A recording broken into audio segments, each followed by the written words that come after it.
Coming up, a goddess rebuilt from a real gold head, a bath kept hot 400 years, and curses cast in lead. This is Britain, and tucked into the southwest is a small city called Bath. 2,000 years ago, the Romans built something here people still struggle to believe. Honesty first. Everything I rebuilt from real museum artifacts and real photos. I'll show you the genuine thing every step. The basic. Around AD 60 to 70, Roman engineers raised a temple and a bathhouse right on top of a natural hot spring. Watch it rebuild itself, stone by stone. Temple, sacred spring, and great hall, every part reconstructed from the excavated foundation. A temple, the sacred spring, and a giant bathing hall. And they kept expanding it for 300 years. But they didn't build it for an emperor. They built every stone of it for her. The real gilded head of their goddess, broken at the neck, her helmet lost, but still covered in... Now watch that real gilded head become the goddess it belonged to. Her face rebuilt straight from the surviving bronze, nothing invented.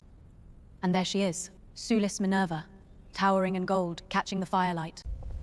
Two goddesses fused into one, Celtic Sulis and Roman Minerva, a healer and a judge. People walked for days to stand here, look up at her, and beg her to heal them, and to take revenge.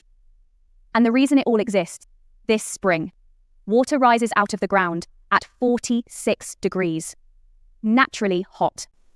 Watch the Romans raise their shrine around it. Over 1 million litres a day, 13 every second, and it has never once stopped. Let me show you how this feels. That's hot, properly hot. Smell it, iron and suffer. 46 degrees out of the ground.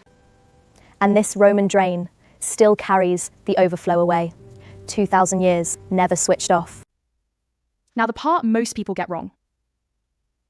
You did not just jump into that 46-degree water.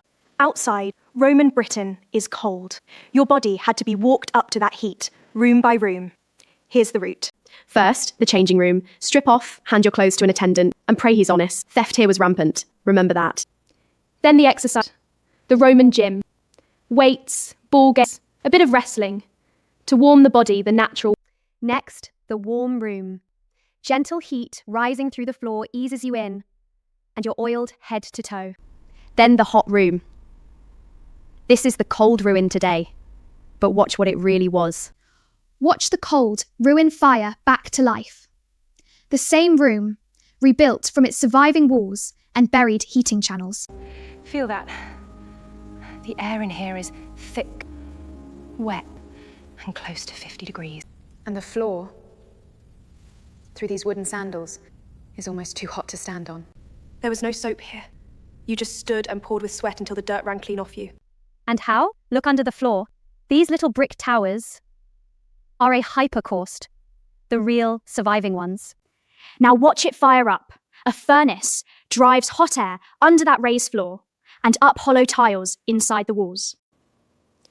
Roman central heating, 2,000 years before we reinvented it.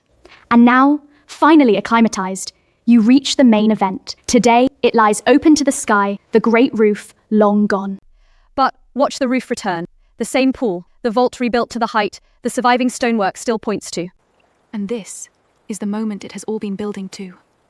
The water is soft, warm, faintly green. 25 meters of it, steam curling up to the vault, lined with 45 sheets of lead that still hold today. Picture the whole town in here. Soaking, talking, doing business. A 2,000-year-old spa day. Spa today. To finish, the cruel part. This round cold plunge, over 1.5 meters deep, ice cold shock. Watch it restored, the same deep circular pool, rebuilt from the ring of stone steps, still set in the ground. And then, the cruel bit.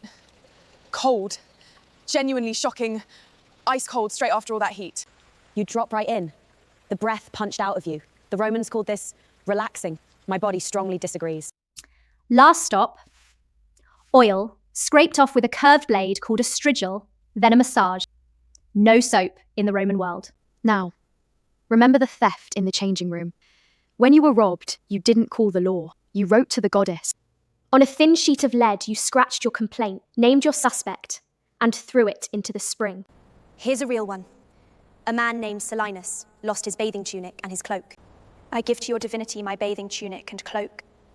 Do not allow sleep or health to the one who did me wrong.